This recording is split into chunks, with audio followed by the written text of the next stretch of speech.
Good evening. Thank you for joining us for our regular council meeting on Tuesday, March 8th at 7 o'clock. Madam Clerk, if you would call roll. Lee Davidson, Here. George Glover, Here.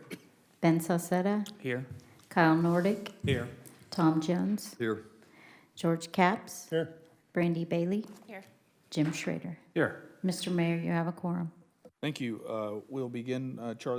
Councilman Charlie Davison will lead the invocation, and Councilman Ben Sacita will lead us in the flag salute. You could bow your heads with me. God, I just thank you for this night and this time we have to gather as a governing body, as a community.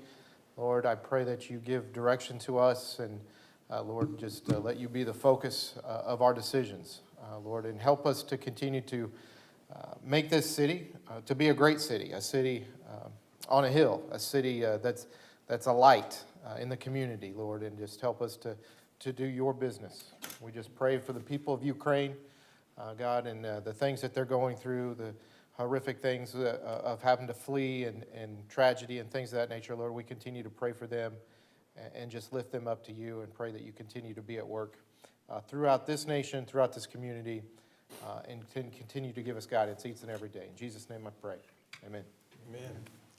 I pledge allegiance to the flag of the United States of America and to the republic for which it stands, one nation, under God, indivisible, with liberty and justice for all.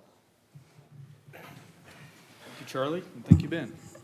So we'll start out with approval of the agenda. Do I have a motion? George Glover. Yeah, I'll make a motion to approve the agenda as presented. Second. Okay, we have a motion and a second. All in favor? Aye. Opposed? Motion passes 8-0. Okay, awards presentations. We have a proclamation in support of people of Ukraine. And Dana is going to read that. Yes, thank you, Mayor and Council.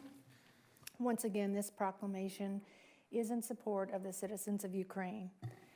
Whereas on February 24th, 2022, Russian President Vladimir Putin sent forces to invade the sovereign nation of Ukraine, and whereas this unwarranted invasion appears to target the civilian population, where 2 million people have been displaced and thousands of others have been killed or injured, and whereas the Ukrainian people have demonstrated the values of freedom, democracy, and are fighting to maintain their sovereignty, and whereas the unprovoked attack on this sovereignty of this nation has garnered international outcry and condemnation. Therefore, be it resolved, the mayor and the city council of Park City, Kansas condemns the Russian invasion and acts of violence, and we stand with the citizens of Ukraine in support of their fight for freedom. Thank you, Dana. Do I have a motion? Ben. Mr. Mayor, I would want to say thank you to staff for putting the touches on that there.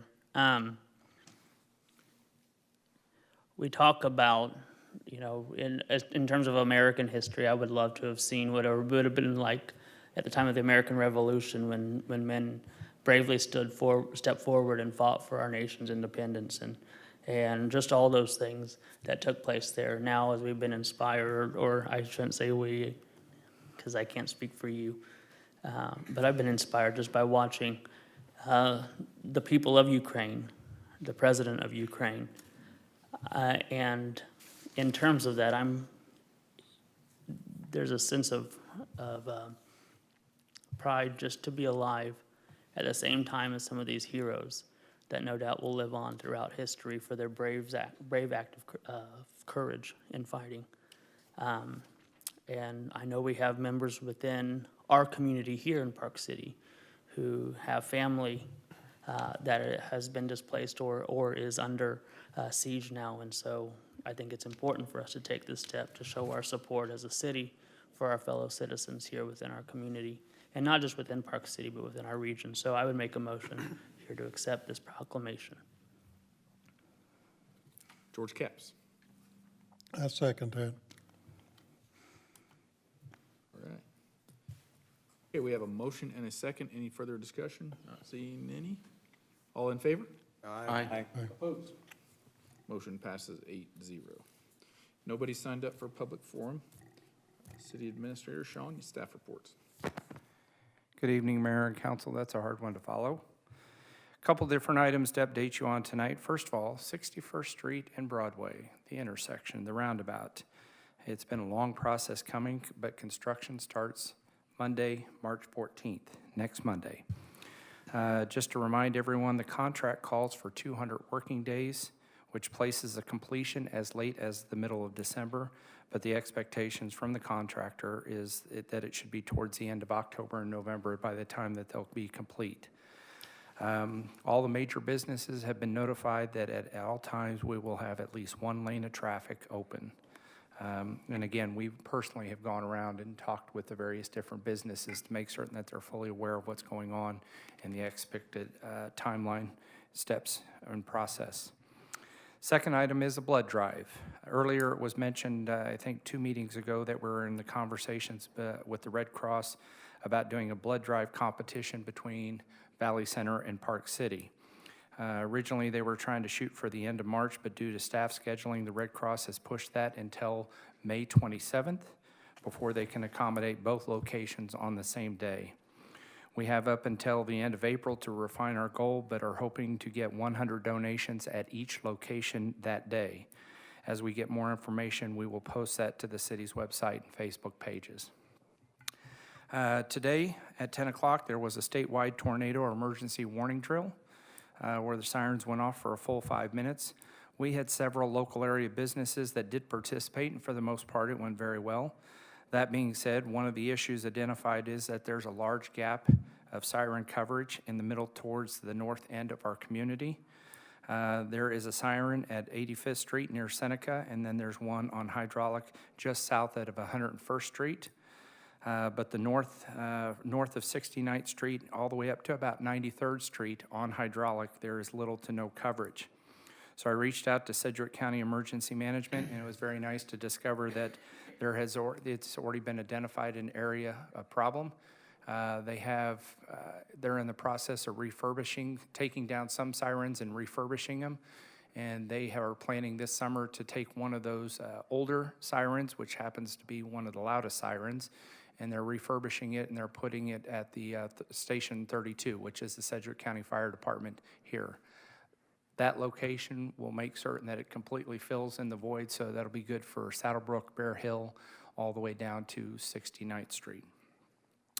And then finally, the last thing is Waste Connection currently provides Park City trash service on Tuesdays and Thursdays. Effective at the end of this month on March 28th, trash will go to Tuesday, Wednesdays, and Thursdays. The only affected area for that Wednesday pickup now will be east of Hydraulic and north of 61st Street. That area is, again, now going to be collected on Wednesday. As far as recycling, currently we are on an A-week schedule, whereas it's collected every other Tuesday or Thursday. And starting on March 28th, that will go from an A-week schedule to a B-week schedule, which means Tuesday, Wednesday, and Thursday. It's a little bit confusing. Waste Connections will be sending out a flyer/map to every resident that's affected. And as soon as we get that, we will post it again on our website as well as our Facebook page. So barring any questions, that's all I have, Mayor. So I also wanted to mention that Waste Connections has sent out a request for folks to download their app. And I was a little hesitant to do that, but I went ahead and did it, and I really got to say it's very handy. It actually sends you notifications what's being picked up this week, and if there's a delay in the holiday schedule or a delay due to weather, you get notified on the app. So pretty handy. Other thing, Sean, I was going to say, I drove through the park today and noticed that there's a project that's mostly finished, and I was going to have you just kind of hit the high point of that, and then what we're going to have at the next meeting that will be in relation to that. Okay. I think what you're alluding to is pickleball courts. It's been a long process. As we all know, city staff were the ones that went ahead and demolished the old tennis courts and then went ahead and did the paving side of the house. So new concrete, new paint, new fence, all that is up and about. 2 or 3 meetings ago, we brought forth proposals as far as lighting for the court, but that bid needed to be rebid, so that new specifications were derived and that bid package has been put together. So hopefully by the time we get with the next meeting, we'll have competitive bids for lighting. I would also like to mention, though, over the past couple weeks, Streets Department has been working on taking care of a lot of the smaller problems in preparation for council's decision to improve the roads in Hat McLean Park. They've kind of taken care of some potholes that were not small by any stretch of the means, but, you know, chipping them out and doing a big 20 by 20 patch in order to make certain that that's good before we do the overlay. So, Notice they've trimmed a lot of trees too. Dead Yes, trees sir. have done a great job. So, George Capps. Yeah, I was just wondering, with that roundabout, are they making any provisions at all for pedestrians to get Yes, sir. through there? Yes, sir. Because there is a lot of pedestrian people walk down there to Liquors and Snacks and the liquor store over in the shopping center. A lot of people walk through there. Yes, sir. There are pedestrians in the design. There's also lit bollards, so that as a pedestrian comes up to it and everything, they'll be able to notify people that they're getting ready to cross. Traditionally, roundabouts are supposed to be actually more friendly or safer for pedestrians because at any point in time, they only have one direction to look rather than a traditional intersection where they got to look both directions and get across. So they should be able to get across to the first section to an island and then look in the opposite direction before they cross. So yes, sir, it's taken into consideration. Okay.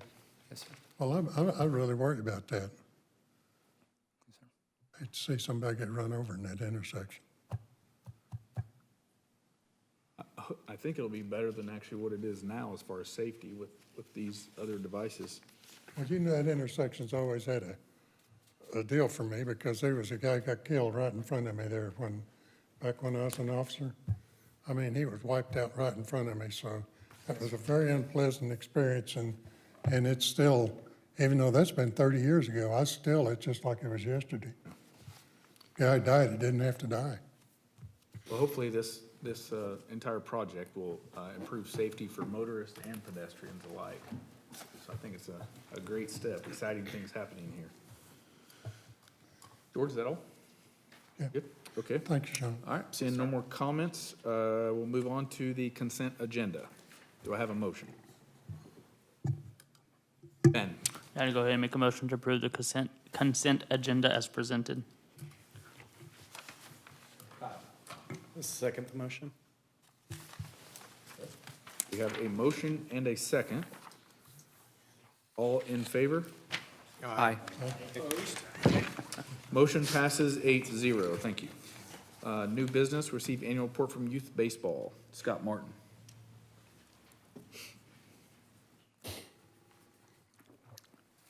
Hi, my name is Scott Martin, and I run the baseball softball, Park City Baseball Softball in McLean Park. 2021 was a little better than 20 because we weren't open in 20 because of the COVID, but it still wasn't quite there. This is our 8th season. In 2021, we had 2 league teams. We had 7 tournaments where we had 223 teams that came to Park City to play on the fields. Pretty much a break-even season for us for 2021. 2022, we have 6 league teams this year. We have 10 tournaments planned for 2022, and hopefully get 275 teams to the fields this spring and summer. Pretty much every night right now, we've got practices going on in the park. All the fields are pretty much reserved for practice for preseason. All the major items looking great. The lights work great. I think they're 13 years old now. The scoreboards we put in, I think 6 years ago, they're all working great. We're overseeding the entire park, the baseball part of it in the spring, which we haven't done in 4 years, so get a little thicker grass, hopefully. The sprinkler system's working great. It is 6 years old, and the batting cages that we put in 4 or 5 years ago all seem to be in good condition. That's really it. 2020 we didn't play it all there because of COVID. Obviously, in 2021 we still weren't back to what normal is. I think normal for us is this year. I hope for 2022. So that's all I have. Any questions? Ben? Yeah, do we actually have a copy of a report or anything on hand to? Financial report? Yes. I have a financial report right here I'll be happy to give you. Also have the 2021 and 2022 season schedule.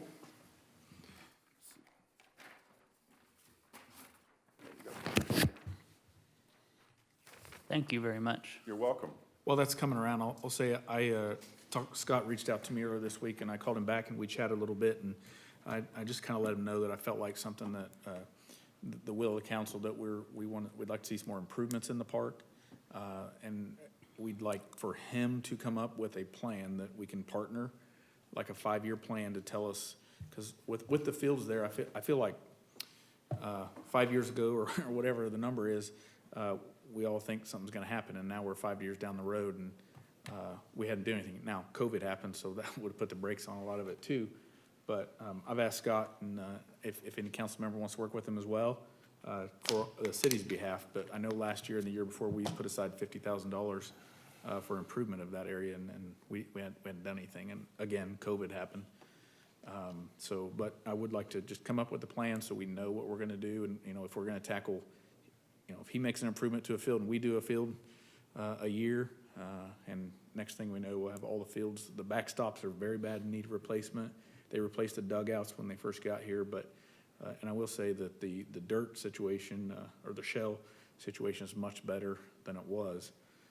But this will give Scott an opportunity to tell us what he needs from us, and us an opportunity to tell us what we want, how we want to see this thing molded. Yep, it'd be great. So, Do we also know how this relates in terms of, I know that we've talked last year in relation to the BMX event that they have coming up for this year. I know last year we ran to where we had the same weekends. It actually worked out pretty good because I don't know who it was, but got the parking from the landowner right next door, so it worked out perfect, yeah. I don't know when their event is, though. I want to say it's July, end of July this year. Does that sound right? Last weekend, so, We'll be done by then. okay. and also, Sean had mentioned a while ago, the resurfacing projects, that will affect your parking lot there. You know when that is? Were you aware of that? That I they're was gonna- not. Do we know? Probably not yet. Well, the expectation is, council approved it last time for that to be a project, and we're out to bids. So on March 22nd, we hope to bring back those bids for council for it to be awarded. And then the expectation is that it would be done April, May time period. And remind me, what's the surface type that's gonna be on that Chip park? seal, That you're gonna chip seal that entire parking lot, entire park. That's great. so it won't be gravel anymore. So now you got parking places to, Be nice. Awesome. everybody stays in their parking places. So, any questions from anybody else? Okay, thank you for coming in, Scott. Yeah, I really appreciate the prayer and the addressing the flags. It was cool. Thank you. You bet. Can I have a motion to receive and file?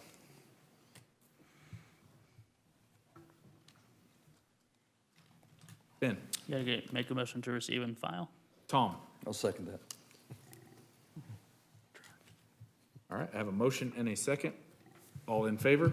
Aye. Opposed? All right, motion passes 8-0.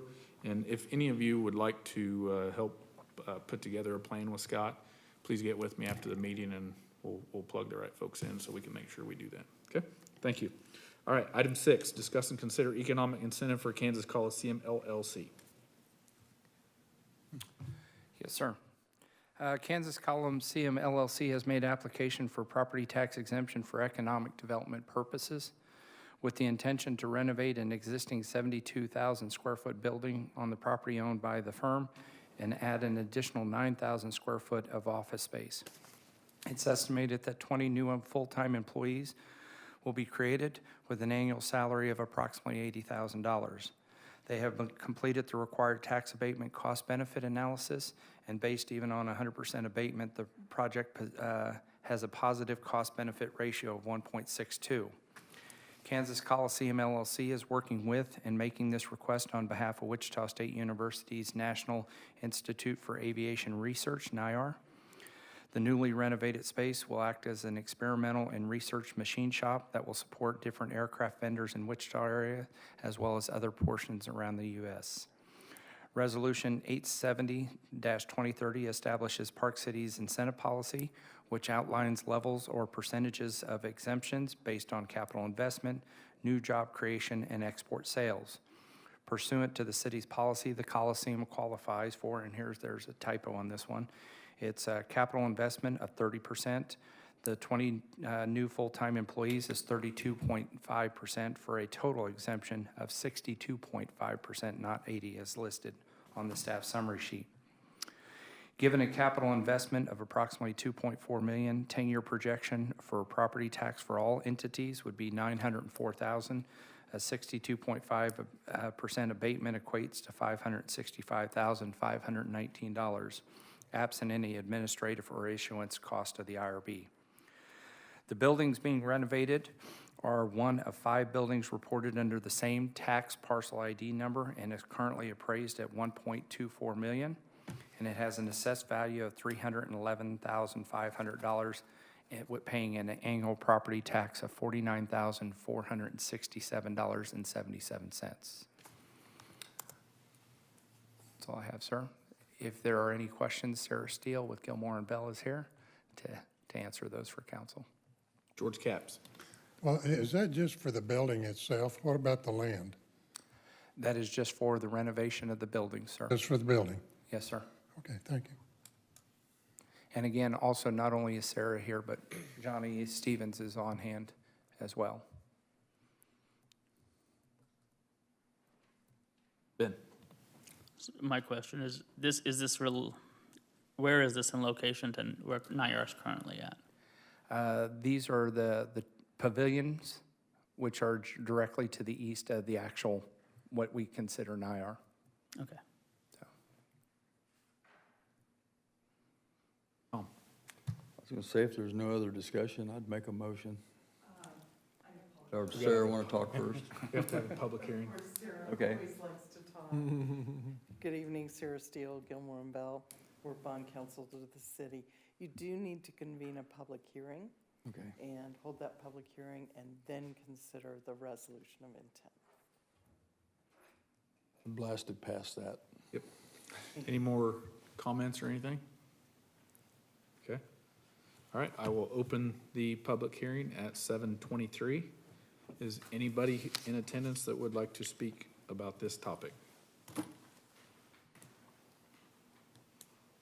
Going once? Okay. All right, we'll close the public hearing. Also at, 7:24 actually. Time flies. So, did I hear a button go on? Ben? You gotta go ahead and make a motion to approve Resolution 1108-2022, a resolution of the governing body of the city of Park City, Kansas, determining the advisability of issuing taxable industrial revenue bonds for the purpose of financing the construction and equipping of a commercial facility to be located in the city and authorizing execution of related documents. Okay, have a motion. Jim? So I'd second that. Okay, have a motion and a second. Any further discussion on this? Okay. All in favor? Aye. Opposed? Motion passes 8-0. All right, item 7, discuss and consider approving a feasibility study in support of the downtown district. Yes, sir. The Center for Economic Development and Business Research, CEDBR, serves as a link between the business and economic development community, Wichita State University, and the W. Frank Barton School of Business. Their mission is to assist and enhance economic growth and development by collecting, analyzing, and providing business, economic, and demographic research data. Attached is a summary of scope and budget estimate for a feasibility study in which CEDBR will create an economic market assessment and analysis of the area surrounding the Park City development, the downtown district. The project will include the feasibility of the development by types and demand, which will consist of commercial, housing, leisure activity. I apologize, Mr. Lang was supposed to be here tonight to also bring council up to speed on various different portions of the project, but he was ill, and so we have Ryan Mills that is available, and he will come forward to brief on the next steps. Mayor and council, thank you for having me this evening. Excuse me. Right there? Perfect, okay. We are asking the council to approve a feasibility study from WSU in order to better outline for us some initial steps on the downtown development project. Our goal in this is that it serves as kind of the capstone document for us to begin to work off of. It begins to lay out what some of the different uses are for the proposed location, what the demand for those are, and gets public engagement and involvement in understanding what the public and constituents would like to see the downtown development project become. From this, it will help us to curate what streets and utilities infrastructure need to be extended or improved in order to provide adequate services for this very exciting project that we are glad to be part of. So our request is for you to approve this document, or approve this proposal, so that we can get WSU started and begin the process of better understanding and get through our due diligence period. Brandy? Just for clarification, how is this different from what Confluence did? It probably takes a more holistic approach to the city as a whole.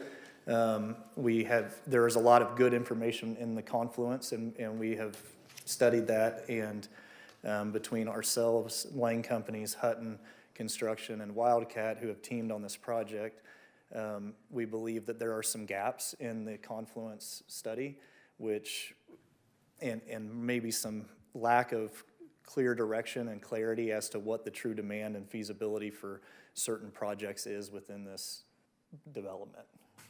No. Good, Brandy? Okay. Kyle? Hey, thanks for coming out and telling us the process of everything. The one thing I did have a question about, though, was how was it determined to move forward by obtaining a quote with Mr. Hill's team there at WSU? Is this a relationship that Lang has, or is this something that the city brought? So we had requested the city if they had a relationship that they were comfortable with outside of what they had already engaged with Confluence to do.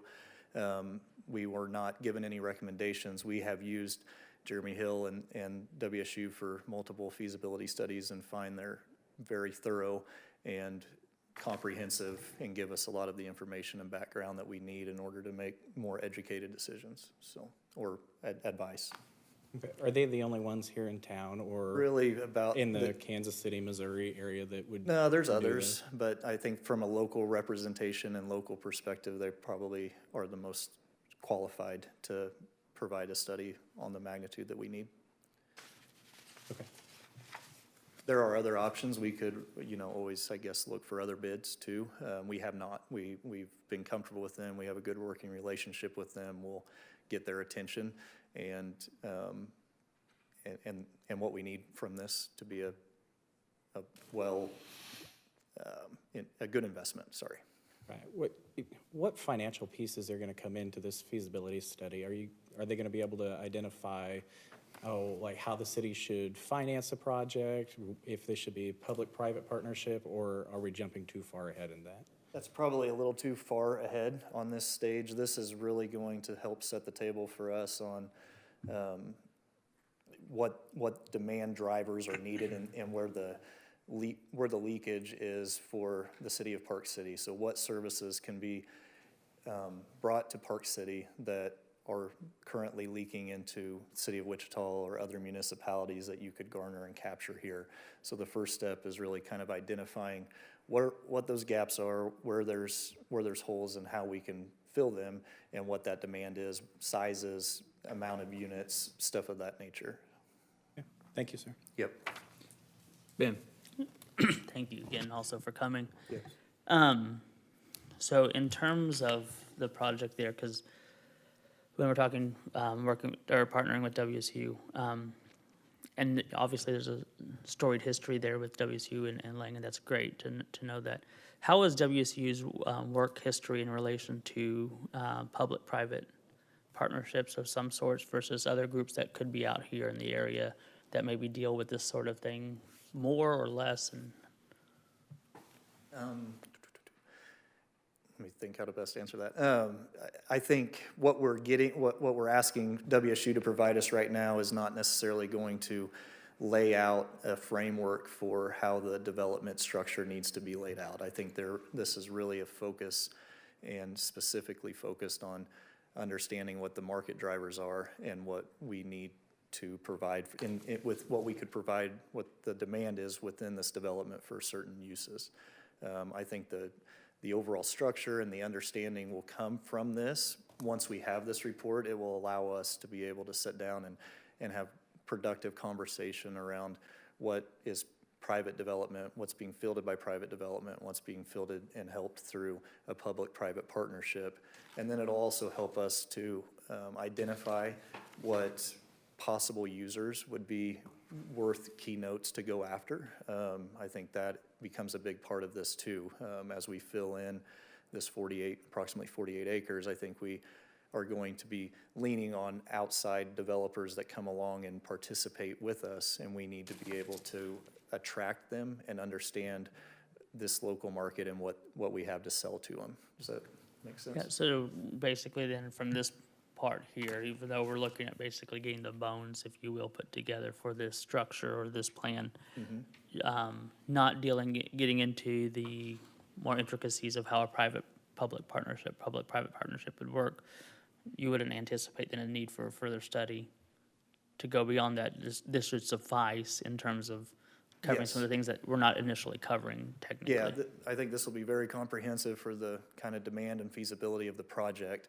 You know, as the project begins to materialize and we have an understanding of what all is going to take shape here, I caution to say that there wouldn't be any need for another study at some point, because I think each project's going to hold merit on its own.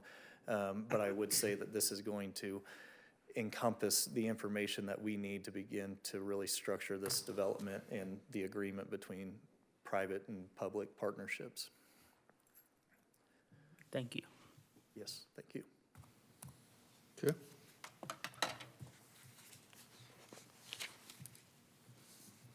I would entertain a motion. Wow, that was weird. Brandy? I do have two more questions. Sure. The first one is, if this is approved, what's the time frame that it takes to do this feasibility study?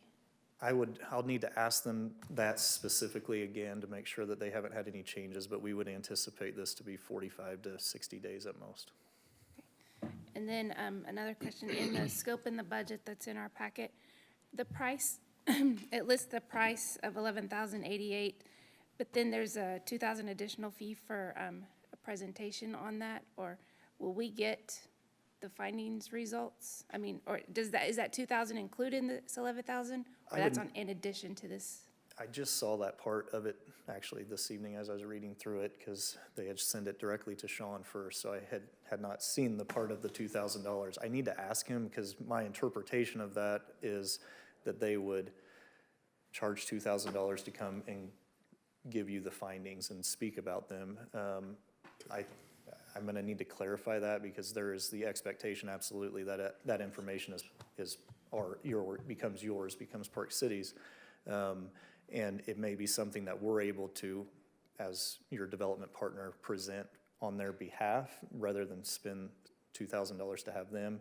But I would probably need to get a little more further clarification from Jeremy on what that involves.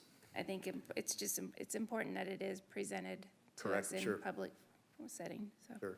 Okay. Sean, did he allude to anything specific there? Okay. I think, just the verbiage on it, it says optional presentation of findings for an additional $2,000 fee. So I would say, yes, you're correct. Okay, Brandy, you good? I'm good. All right, Kyle. So, Sean, I guess I have a question for you as to, has a feasibility study ever been done in Park City that would have allowed you to have a reputation with somebody, a relationship with somebody who can conduct a feasibility study? I guess I don't understand why the city didn't do a little research to come up with a company to kind of say, hey, yes, maybe we should look at this to grab a quotation as well. In the time that I've been here, no, we have not conducted a feasibility study. So you weren't here when we did the feasibility study over AirCap Drive with the private project that could potentially go there that was presented to council back in 2021? The feasibility study that you're talking about is with Sports Facilities Advisors. Okay, It's a different specialist. okay. So I know that, that you mentioned that, you know, we could possibly entertain getting a secondary quote from somebody else. Has Lang ever worked with development strategies or heard of development strategies? I have not. I can't speak for everybody within that, or within our organization, but I have not. Okay, that's fine. I appreciate it. Is that it? Yeah. Tom? I'm just questioning why we didn't pull a list together and compete it. I mean, it's another single source coming through. I know Jeremy does an excellent job, but he can be challenged occasionally, you know, with another proposal to bid against or something. And if we've got contractors out there that do this on a regular basis, I don't know why we didn't go look at a list of them and bid it. Let WSU bid with them, but bid it with people that normally do this.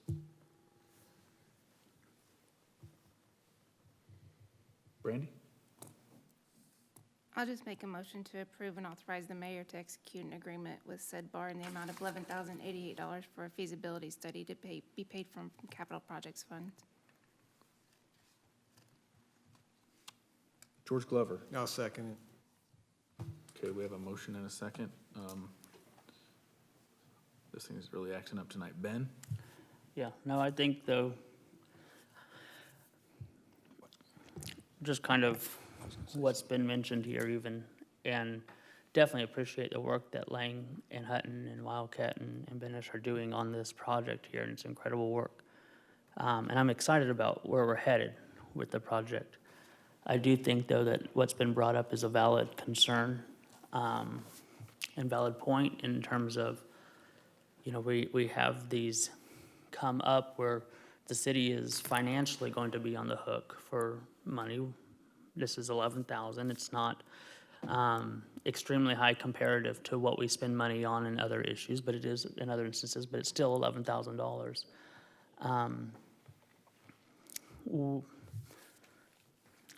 Is there a plan from the city side to really start developing a process in which we do have multiple resources to draw from? You know, whether it's other companies that, you know, can be presented to our partners like Lang concerning feasibility groups out there. And if I understand correctly, the feasibility study we approved last year, that's a private, are you saying that it was a private instance? Is that what I'm getting, Sean, from that? No, sir, I'm not saying that it was a private instance. In that particular case, we did partner 50-50 with the developer for that particular. I'm just saying that when it comes to a feasibility study, they have a very specialized area that they're looking at a sports facility type setup to where that's their expertise. Okay. In this particular case, like I said, the initial discussions that we had with Lang is, hey, welcome to the table. You're part of the development team to help us see the realization of the development of our property. And they asked, the question is, do we have experience? Do we have somebody that we felt comfortable with as far as doing a feasibility study? In the 3 years I've been here, I have not done one other than for any type of economic development purposes. So I stated such, and they're like, we have WSU, we've dealt with them before. I know that WSU has dealt with many municipalities around here doing economic market analysis, economic development research. Seemed appropriate to do that at that particular time. I'm going to rely on them or look to rely on our development partners to make recommendations as far as people that they've dealt with before that they feel comfortable with, that they know can help bring this vision to reality for them. If we need to competitively bid out individual services along the way, that's council's direction. We'll be happy to do that. I know here within the next probably 1 to 2 meetings that there's going to be an initiative coming forward to where as we start working on this public engagement, how do we brand this area? Are we just going to continue to call it the downtown district, or does it need to have its own particular tagline, name, association, so that people can get behind it, similar to the way the flag had done 2 or 3 years ago. If it's council's direction that we need to, again, not just go single source or based on a recommendation of the developer, if we need to bid that out, well, then that guidance would be good to know so that we know that before we present something again. And to Sean's point there, I think we need to, we view this as very much your project that you're owning right now. It's not one that we've taken a financial stake in or that we've taken a position in. Not that that doesn't come in time, but for the time being, it is the City of Park City's proposed development and their project. And this is probably and not that there shouldn't be other bids, there could be, but this is probably the best $11,000 that could be spent on this to understand for sure how it ties into the overall picture of Park City and what your guys' overall arching objectives are and goals. Now, if we, and hypothetically, there's a motion on the table, on the floor already, so I understand that, but just hypothetically, if we were to look and say, let's see if there's another 1 or 2 companies out here in the area. I don't want to speak for Lang on this, but I would feel that it'd be beneficial to find multiple partners as well to be able to utilize based upon different services and needs that vary. I'm not saying one way or another, I'm just saying I could see that as beneficial as well from a business perspective. Sure. We don't want to detour a project or anything, but at the same point, and you stated very well, that at this point, it's Park City's project that we're trying to move forward. And again, I agree. Whatever amount we end up on, if it's $11,088 plus the additional $2,000 or whatever, it's going to be probably the best money that we spend of taxpayer dollars on this project. I completely agree with that. But I also want to make sure that in doing so, we listen to our partners, but also 2, provide our partners with good resources or good potential resources as well. Sure. Thank you. George Capps. I've spent a good many years with the government here in Park City. Over the years, I've seen these studies. Seen campus plans, we spend all kinds of money for them, and we'd get manuals and they'd sit on the cabinets and draw dust. And I'd like some assurance that this is going somewhere. We've already put out money on it, and now we're talking about putting more money into it. And I want to make sure this is just not some manual that somebody's going to come in and make a presentation and it's going to go on the shelf somewhere, draw dust. I am very serious about this. I've seen a lot of money, for nothing. Sure. And I guess I want to say this, we're in the driver's seat. So if we don't do anything, it's our fault. Because we spent money on it, we've got here, and these things that are on the shelves, that's our council's fault for not following up and getting stuff done. Or the report that we paid for came back not as good as we wanted, and it wasn't a good cost benefit for the city. But I agree with you. I mean, I think, and the thing is that us getting it, it's $11,000 for this company, but it's ours. It's not something that, okay, if we end up doing something different, it goes by the wayside. This is ours. Well, there's an old saying, Mayor, that you learn what you do by doing it. And over all those years, I've seen a lot of money wasted on feasibility studies that just didn't go anywhere. I personally would like some reassurance that we're going to do something here about a downtown district. I've heard a lot of talk and seen maps of streets with names on them and stuff like that, but I haven't seen any physical, actual shovel breaking. And this is a step before that. I mean, I don't think we want to put a shovel in the ground until we know that the feasibility is there and it's going to work. I share your concerns of what you're saying, but I don't think we want to get that far yet. Well, what was the last thing we did? Where they brought this deal in, named a bunch of cities, or a bunch of streets and stuff? A campus plan, I think it was. That was back in early 2000s. It wasn't any of our founding fathers' names on those streets. And, Now. Good points, George. Thank you. Kyle? Yeah, I come from the land of public procurement and everything, and this, absolutely agree with you that a feasibility study needs to be conducted here. However, whether it was done on negligence on our part, I believe that with this being city dollars, that we do need to the city needs to come back and at least have some quotation to kind of compare these things to. Let's make sure that this is the best $11,000 that we can spend with the best company. I know that Mr. Hill and his team are nationally recognized and everything, but I would just feel a little bit more comfortable if the city had done a little bit more research on their end and at least came up with something. So I know there's a motion on the floor, but. Okay, we had good discussion. Anybody that hasn't spoke yet would like to speak up? Charlie, Jim? Can't remember. I'm losing track here, so, okay, we have a motion on the floor. All in favor? Aye. Opposed? Nay. Raise your hand if you oppose.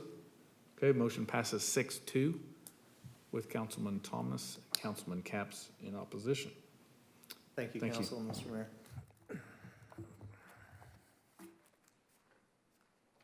All right, we're item 8. Go on. Yes, sir. A petition was filed with the city clerk proposing extending Whitson Way. The petition is signed by the owners of record of more than one-half of the area liable for the assessment of the proposed improvements, and therefore the petitioner requests that such improvements be made without notice and hearing as required by KSA 12-6A01. The improvements include construction of pavement of Whitson Way from the south line of Lot 5, Block A, Echo Hills Commercial Second Edition, to the west end of Beaumont Drive, with drainage to be installed where necessary. Construction of a water distribution system, including necessary water mains, pipes, valves, hydrants, and appliances to serve the improvement district defined below. The improvements shall be constructed in accordance with city standards and plans and specifications prepared by or approved by the city engineer. The estimated or probable construction cost of the improvements is $4,876,000 and includes a pro rata rate increase of 1% per month from and after the date of adoption of this resolution authorizing the improvements. The proposed method of assessment is a fractional basis described in the staff summary sheet, to where there's a total of, I believe, 9 different PIN parcel numbers divided up into 10,000ths. All apportionments of the cost of the improvement districts between the improvements between the improvement district and the city shall be 100% assessed against the improvement district and 0% paid by the city. Staff recommends approval.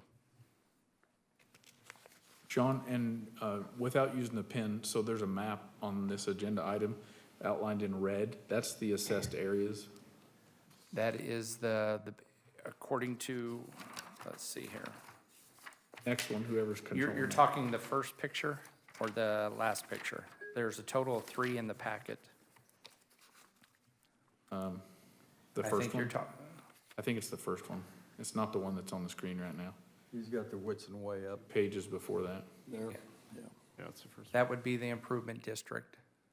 Okay, and the assessments go to the adjoining To the land? parcels assigned, Okay. adjacent to Whitson Way. Yeah.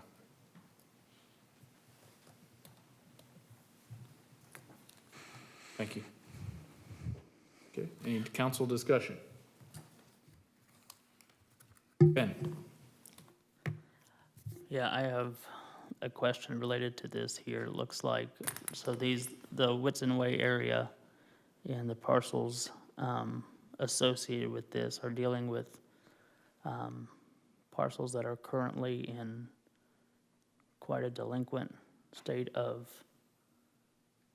special assessments and taxes already. Are we just compounding this issue by adding this in at this point without some sort of closure on that, is my concern. It's a good question. According to the map up there, everything to the right is current existing Echo Hills, which does have special assessments.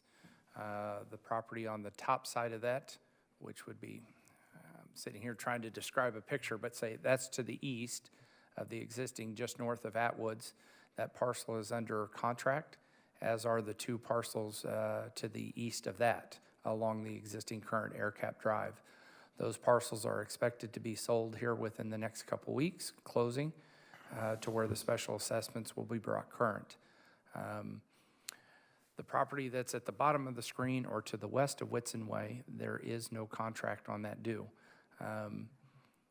The vast majority of the project is in the area north of that little circle area that does not have any special assessments assigned to it at this time. That is always a risk that council has when development proposed to special assessments go in and development doesn't happen and people don't pay their special assessments. This would be subject to a 35% letter of credit, as always, that can be forfeited if those aren't paid. I'm not necessarily concerned. I think you're talking about these two parcel areas right here that are currently in a for sale status, correct? Those are the ones that are part of that 80 acres or 40 acre Correct. area. Okay. And I'm not concerned so much about that. My concern comes into where we have some of this here that's still delinquent. Correct. And are we compounding this in a sense here without some sort of? My assumption is not. Mayor and council, I can address some of that. Adopting the resolution is the first step in the process to authorize the construction of improvements and then specially assessing them against an improvement district in the manner that the petition asks. You don't have to build the road. I mean, that's something that's down the road, forgive the pun, down the road for all of you. And if you need a period of time to wait to see if matters develop the way they're supposed to develop, and these assessments get paid one way or the other, you certainly have all the time in the world to do that. So you're in control of this process. Perfect. Thank you, Doug. I appreciate that. Exactly what he said. Yeah. George Katz. I'm not real clear on this. Where is Whitson Way gonna connect with Beaumont? Matt, can we go back to the So, picture? I can describe it to you. So Beaumont goes through between McDonald's and the car wash back, the truck wash. It's between McDonald's and the Supers. By the truck wash. Yeah, it's gonna continue back to the west, and then it curves and goes south to where Whitson Way is, which is the west side of Arby's. Okay.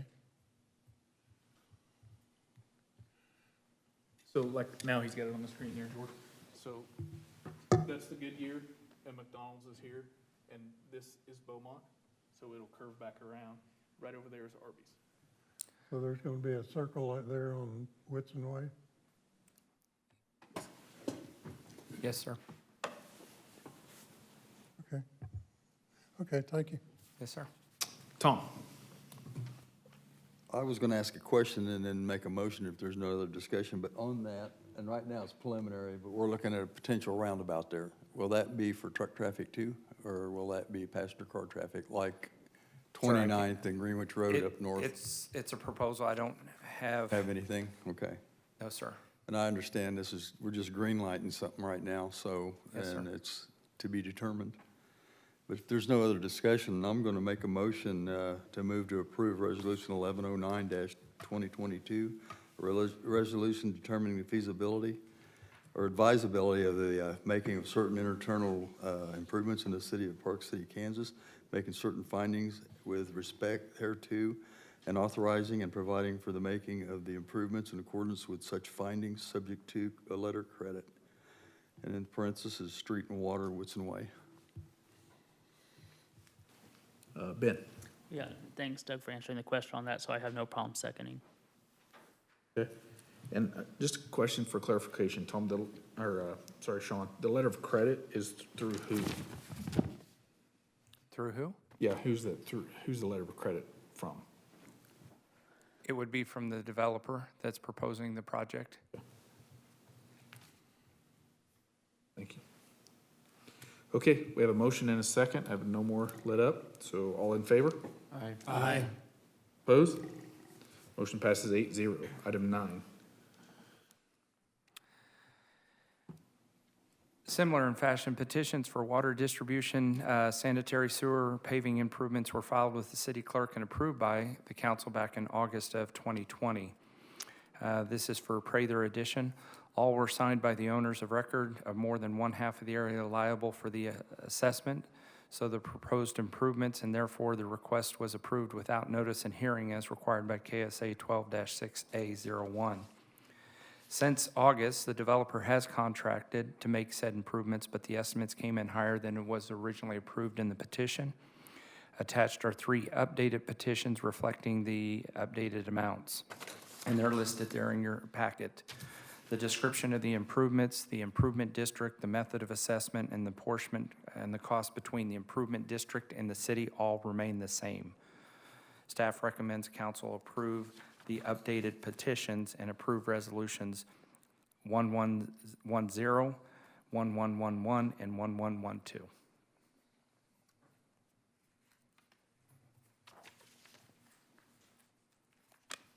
Have a motion? Tom? I'll make the motion. I move to accept the increased cost and improve resolution 1110-2022, 1111-2022, 1112-2022 resolutions determining the advisability of making certain internal improvements to the city of Park City, Kansas, making certain findings with respect thereto, and authorizing and providing for making of an improvements in accordance with such findings. Okay. Charlie? I didn't hit my button. Do I have a second? I'll second it if you need me to. Gotcha. Okay, we have a motion and a second. Any discussion? All right, all in favor? Aye. Opposed? Motion passes 8-0. Item 10.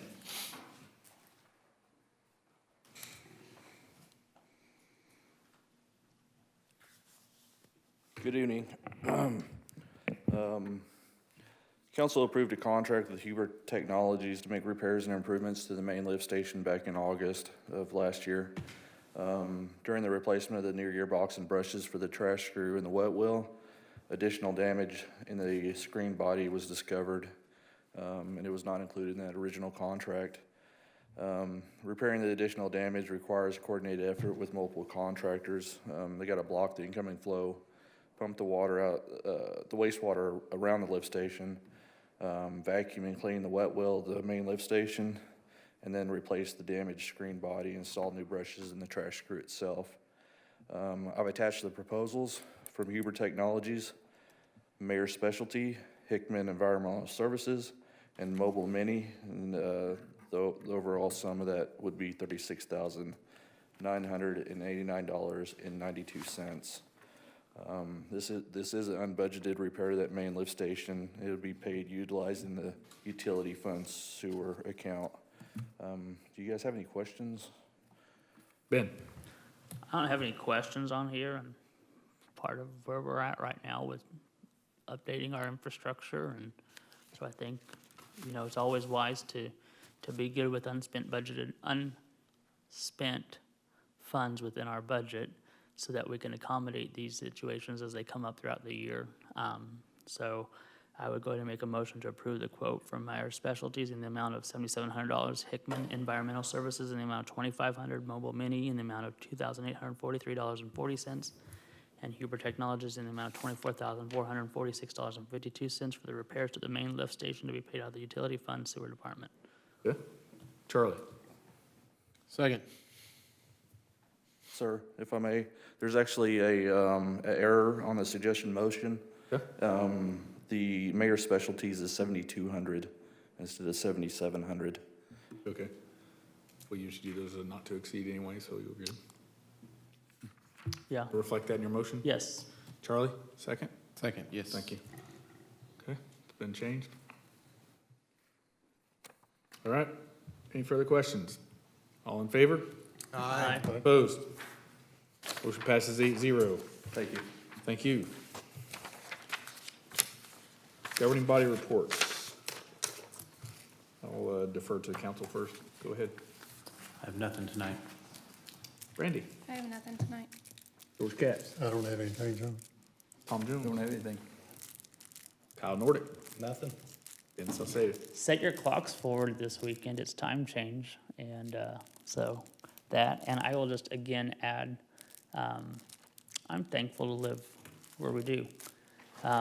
It's getting crazier out there, and now I'm parroting what George usually says over there, but our times are pretty perilous in a lot of ways, and it doesn't seem like it's gonna get better anytime soon in the near future. But I'm thankful for the men and women who serve faithfully in our military, protecting our freedoms, so that we can do and function as governments. And I'm thankful for the example that we're still seeing. Again, I'm going to echo this from the Ukrainians and how they, their elected officials aren't just trying to govern; they're actually out there trying to protect and fight. So, continued thoughts and prayers with the people of Ukraine and the citizens of Russia who are also feeling the repercussions of their tyrannical government. George Glover. Yeah, Low-Income Energy Assistance Program. The application deadline is March 31st. This is for those folks who need help with their gas and or electric bill. This has been a very successful program. If you need to look up criteria for that, go to Department for Children and Families, DCF. There's also a program available called the EWAP program, which is basically Emergency Water Assistance Program. If we have residents that have a disconnect notice, they can get assistance through this program. There's currently $9 million in that. I'll leave the information with the staff here at Park City. Thank you. Charlie.